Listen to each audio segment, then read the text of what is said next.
है। हाँ हाँ, जैसे आप तो बहुत दूध की धूली है ना। अरे बस, दोनों चुप। प्राची जाओ, खाने की तैयारी करो। और माँ तुम छोड़ो, तुम्हें क्या बोलूं, शांति से अपना सीरियल देखो। मुझे दोबारा लड़ने की आवाज सुनाई नहीं देनी चाहिए। ऐसा बोलकर श्लोक वहां से चला जाता है, जिसके पीछे पीछे प्राची भी कुछ न कुछ बड़बड़ाते हुए रसोई में चली जाती है। हाँ हाँ, सासू जी को तो कुछ बोलेंगे ही नहीं, बस मुझ पर ही हुक्म चलता है, खाना बनाओ, जैसे मैं इनके घर में खाना बनाने के लिए आई हूँ।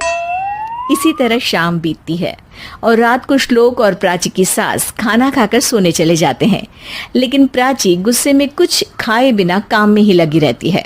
इस घर में किसी को घंटा फिक्र नहीं पड़ता, मैं खाऊं या भूखी रहूं। प्राची कुछ देर के लिए रसोई से बाहर जाती है और जैसे ही वापस आती है तो वहां दूध का भरा ग्लास देखकर हैरान रह जाती है। फिक्र पूरी है, बस दिखाना नहीं है। प्राची दूध पीकर सोने चली जाती है और अगली सुबह एक बार फिर सास बहू का कार्टून नेटवर्क स्टार्ट हो जाता है। ये तुमने ही किया है। अरे अजीब जबरदस्ती है, मैं बोल रही हूँ मैंने कुछ नहीं किया। दोनों ने मिलकर पूरे घर को पागल खाना बनाया हुआ है। यहाँ कोई नॉर्मल इंसान तो रह ही नहीं सकता, इसीलिए अब पड़ोसी क्या रिश्तेदार भी घर आने से कतराते हैं। और सुन बेटे, तू भी चंगा, तेरी माँ भी चंगी, तेरी बीवी भी चंगी, रिश्तेदार। हाँ जी, आपको नहीं पता क्या, गंगाधर ही शक्तिमान है, रिश्तेदार ही। हाँ हाँ, बस समझ गया।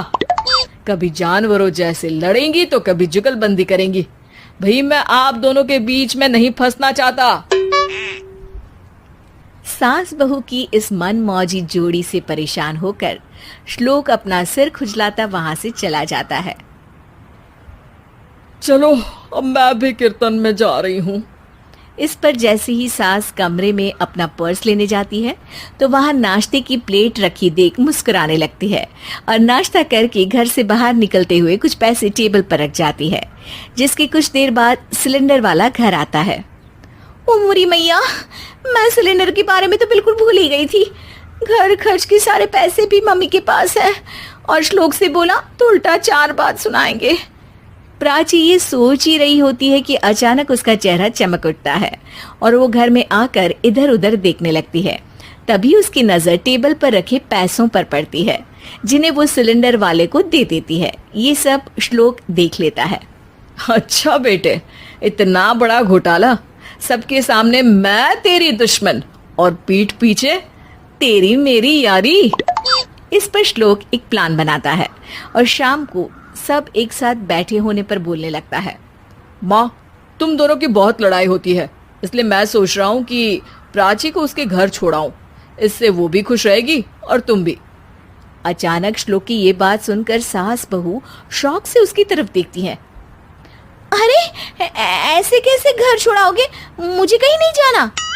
अरे तुमने बोला नहीं पर मैंने सुन लिया, तुम्हें मम्मी के साथ रहना अच्छा नहीं लगता, मुझे पता है। अरे वो अरे, जब बहू खुद कुछ काम बोले तो वो तुझे सुनता नहीं, और अब जो इसने बोला ही नहीं वो तू समझ गया। जब उसे नहीं जाना तो फिर जबरदस्ती क्यों कर रहा।